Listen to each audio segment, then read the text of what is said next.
Hey, Phil from Got Memories here. Is your wedding tape got mold on it? Your VHS tape of your wedding this one's from 1992, so that's 32 years ago. Okay, these tapes all have potential issues, and mold is one of them. And this is coming from improper storage, primarily improper storage. Damp basements. This particular tape is from Massachusetts area, so you've got all this mold. It is becoming more and more prevalent on tapes, so you have to clean them carefully, not only cleaning them but then digitizing them with care, making sure that clear picture and audio is coming through on them, which is the challenge. Everyone thinks, you can just transfer it and it's just going to play perfectly fine. No, that's when the hard part starts. So I'm going to show you here very briefly. What I do is, first of all, run it through. Let's have a look. So I'm going to put them, get cloth here, give it a little spray of isopropyl, not too much where it douses it. And then, because not only is the mold collecting on the top, it's on the bottom as well, underneath. So you can't even see what's underneath here, and on the inside as well. And I've got an extensive YouTube channel on all this stuff. And if you do have mold on your tapes, transfer companies are not touching them with mold. Yes, it is fixable, but a lot of these corporate companies, they've got, employee liabilities and insurance and all these things. So this is just a health hazard to a point. And they just don't want to be dealing with it. Companies like Legacy Box, South Tree Kodak, Digitizing, they don't refund money. If any of your stuff is moldy, they are not giving any money back whatsoever. Let's have a look here, because I'm going to run it two different ways. There are different machines, contraptions. These things we see on eBay for like $400. They don't really do that good of a job. More of a surface clean. But Andre in Brazil, who I get all my this equipment from, great.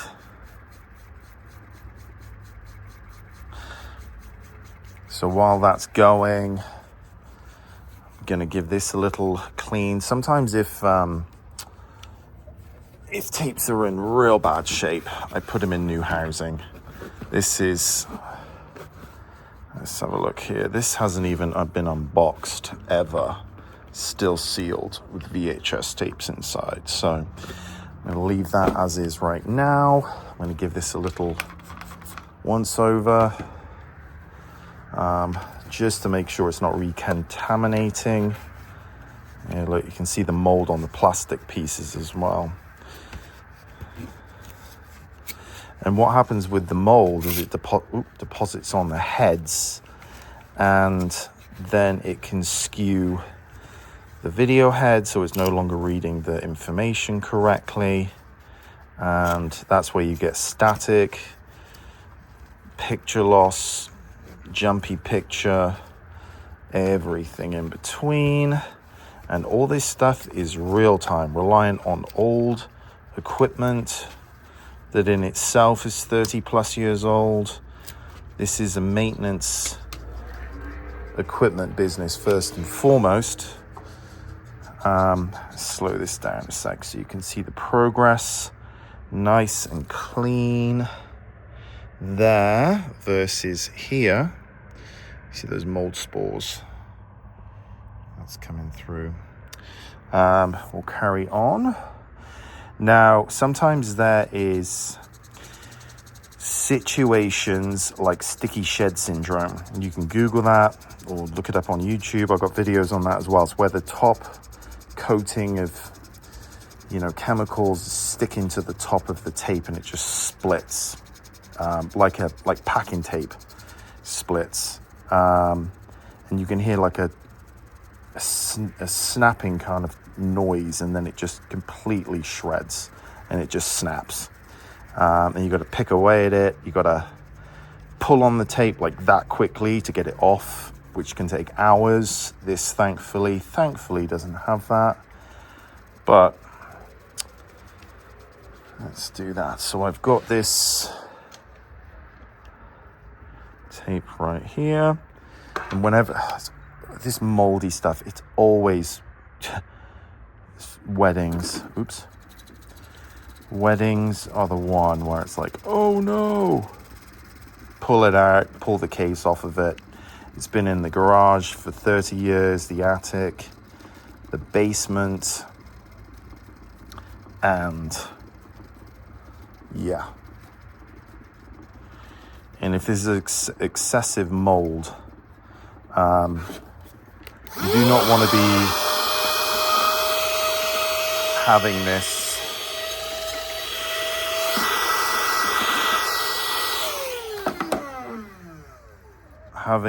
in eyeballs, in your lungs.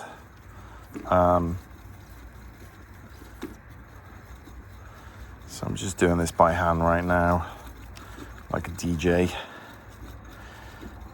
If you are looking for companies to take the mold off of your tapes, and just looking for pricing, forget about it. There's, this is a game of persistence and attention to detail. And they go, oh, this company is only charging X amount of dollars to get the mold off. Well, the mold is one thing. Who are they hiring? Who's doing the work? Do they have a YouTube channel? Do they have insanely good Google reviews? How long have they been doing it? Or have they just been hired from Taco Bell 3 days ago and now they've been given a quick tutorial and they're not? And the hard part is not so much dealing with this, it's making sure that they transfer with clear picture and audio. So I'm monitoring all this stuff, and also after it's done, I'm capturing it. This one had mold. Now, is the tape ended or the heads become clogged? You never know. So this is where with any transfer company, you need to be checking the files to make sure they all come through with clear picture and audio, which is the goal with every single videotape I get through, trimming off the ends, making sure that you don't have any junk on the back end. I'm just holding this down right now, scrubbing back. Yes, I use Elgato primarily for transfers, which is a fantastic piece of hardware.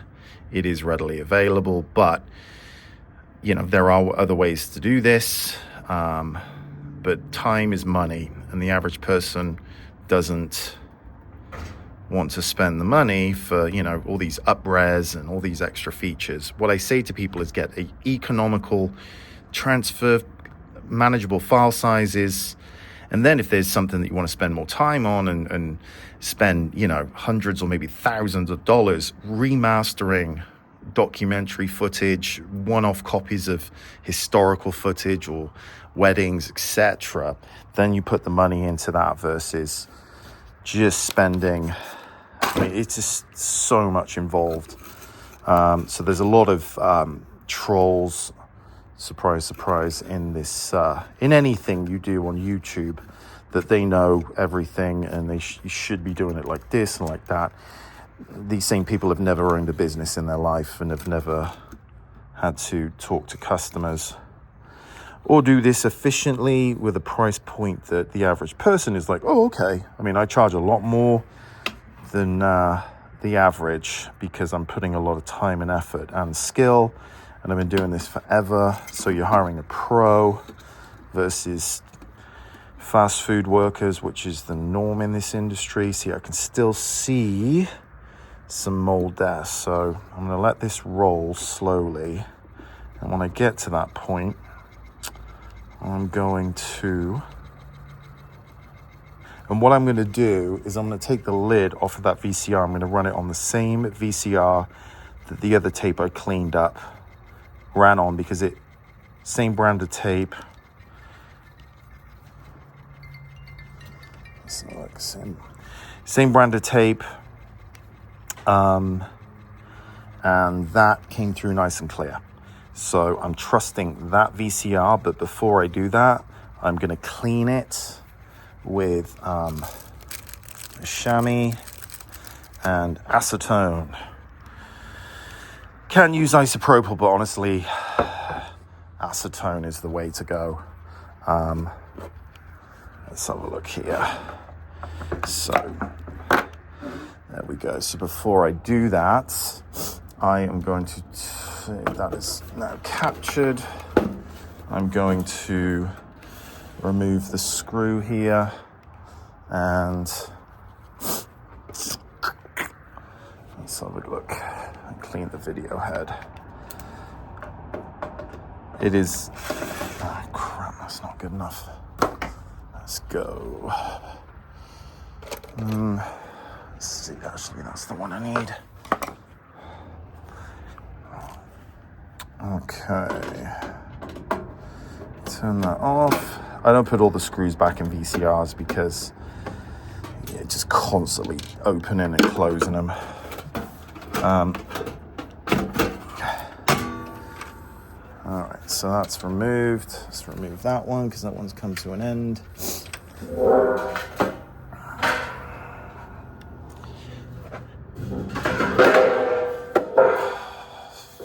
All right, let's see. Let's eject. Oh, for God's sake, why won't this eject?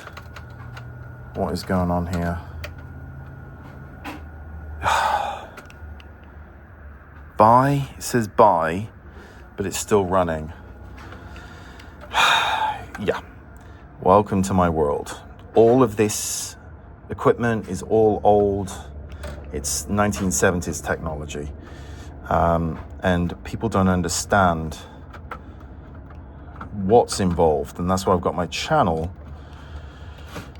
so people can go, oh my God, that is a giant pain in the ass, especially with these old videos that they're just falling to pieces. They're just oxidizing, particles are coming off of them, tapes are getting stuck in them, tapes won't come out. Oh, Jesus Christ, why won't this come out now? What is going on? See, look, it's powered off. Now it's powered on, but this tape is just turning. I don't think I've ever seen this before. Something from it has now clogged the sensor. I'm going to unplug this for 30 seconds. See what I mean? This is all live. This is all non-stop. All of this stuff is just all broken, needs fixing. It's constant. And a lot of it's coming from just poorly maintained tapes that people have not commonsensically stored in cool, dry, climate-controlled, dark, sealed containers where there's no dust, no human skin, pet hair, cat piss, you name it, I've seen it. It's like an episode of Hoarders, and that's why on my quote form, I have extensive questions on where have the tapes been stored. I need to see photographs of the tapes and or film reels. Just this customer sent this stuff in, and 2 of the tapes I opened, they got mold.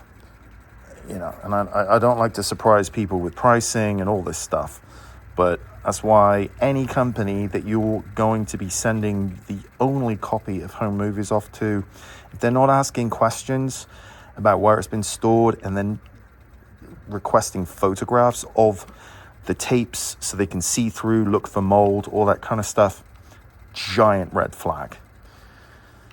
Because all this stuff is old, problematic, and if your stuff is in good shape and you've done the right thing and you think you're going to be getting quality files back, If they're not asking all these questions, that means that your stuff is going to be taking a bath with all of the other gross tapes, and the players get wrecked, and then your stuff looks terrible, and then they're blaming your tapes when it's actually their players.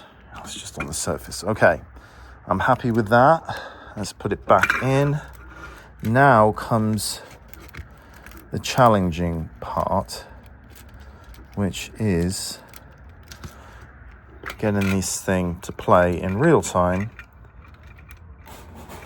with clear picture and audio. There is no super duper fast way or modern way of digitizing this stuff. It is all old school. And as you can see, that one tape is now messed up the VCR, which might cost me more in parts and labor than the job was worth. So this is the realities of all of this old stuff. And this is why this industry is in a huge nosedive. All right, so nice and clean. Now, the question being here is whether this will eject. And if sometimes it doesn't come out, come on. Here we go. Come on. Come on. Oh, for the love of God. What? Come on. Come on, give it back. Oh, safe to say, I don't think I've ever seen this before. Fuck. What the flying hell is going on here? Sam, have you ever seen a VCR running in a tape running in a VCR and it's just not, it's powered down? Oh, here we go. Weird. I've never seen that before, and I've been doing this for 22 years. Sometimes these stickers as well, if you've got stickers on here, they can get stuck. I mean, that's clear. Cleared it. Make sure the record tabs are out as well, because a lot of companies are recording over home movies because they hit the record button instead of the play button. So if your tabs are not removed, you can record straight over the only copy of your wedding. And this happens all the time because this industry is hiring just fast food workers at best. So before we do that, let's do this. I'm going to... Now this is just kind of like a non-lint chamois kind of esque, which I use. So we've got the acetone here, and you get the head, and you've got the drum here, and these little holes are the head. So watch this. This is clean. Look, just one tiny touch of it, and it's dirty. I'm going to go around the back here, and you spin it a handful of times. Sometimes I open these VCRs and there are just thousands of shedded pieces of videotape because certain brands of videotape like BSAF, they are coming to pieces when you put them in the VCR. Look at that. Let's get the other side.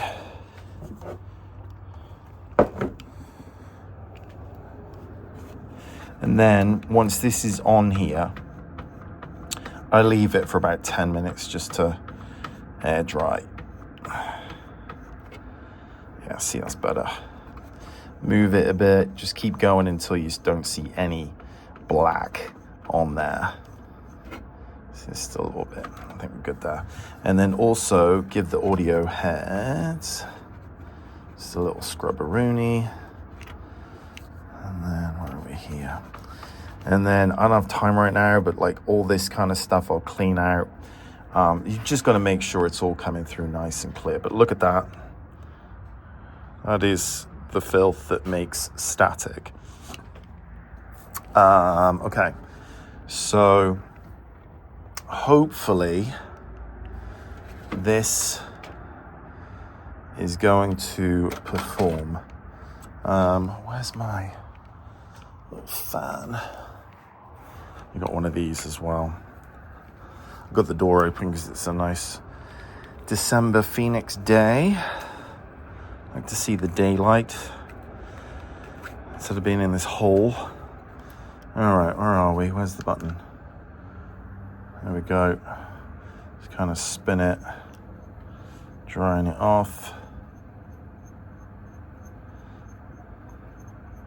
Hopefully that tape hasn't screwed something up. I can put one tape in sometimes and it just I've got to break the VCR to get the tape out, and then I'm out of VCR. There we go.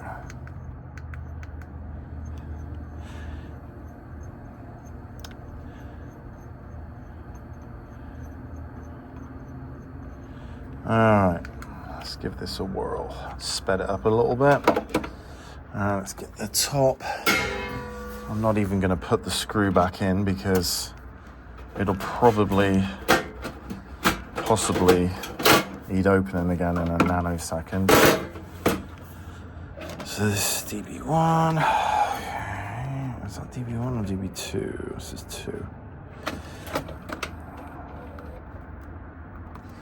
DB2. Make sure the audio picture. Okay, give it a sec. All right, there we go. Always a little bit of static at the beginning. Sorry for the wonkiness. This is my adapter here. But there we go. So looking good, but who knows what's transpiring? So you've got to have all eyeballs on this stuff to make sure it's going to come through with clear picture and audio from start to finish. That's that. So far so good, but I'll be keeping eyeballs on it. But once it's done, then I check the file as well to make sure that everything is captured with clear picture and audio, like so, like this. I mean, this is just a generalized thing, but I'll check depending on the format. Different formats perform differently. They're a pain in the ass. Digital 8, mini DV, VHS-C. But yeah, I'm happy with that. So this is where you need to have somebody that cares, takes the time, has YouTube videos where you can see their hands and also their voice and also their face, and where all the work is done. Because this is a specialized type of service, and it's all going to be done correctly. And there aren't many of us left out there doing it like this, because a lot of people retired during COVID, been doing it for 30 years, and they're like, I'm out,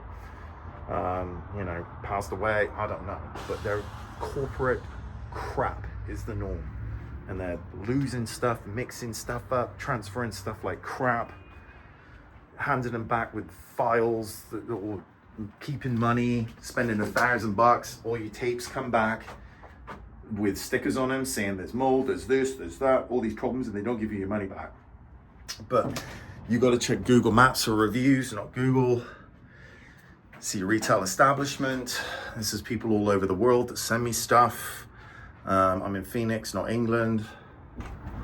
And also seeing a bricks and mortar. There are good people that work from home. I don't want to bash that, as long as they, got good reviews. VCR repair, okay? That's a dying art. This is where all my heavy lifting goes to Tim at Arizona Video Electronics, and he's been doing this for 30 odd years. I've been working with him for 20. When this space became available 7 years ago, I moved from a plaza over there, straight next door, so we just wheel everything next door. So anyway, that's me. If you would like to get a quote, gotmemories.com. I do need a lot of background information and photographs, because as you can well see in this video, what is required for all this stuff. Lots of other videos in the channel. If you're doing this yourself, coming up with problems, don't call me. Hey Rob. People wanting to talk for an hour on the problems with their VCRs. I'm a business. I'm busy. I don't do consulting. I don't do tech support. I don't do any of that stuff. So just check YouTube, check the channel, check other YouTubers, I don't know. But I get people going, I bought this high-end camera on eBay, and they leave me a 2-minute voicemail, and then they want to spend an hour on the phone, you know, the next 5 days, troubleshooting their 30-year-old camcorder. And I'm like, go on eBay and buy another 5. Anyway, that's me. Cheers.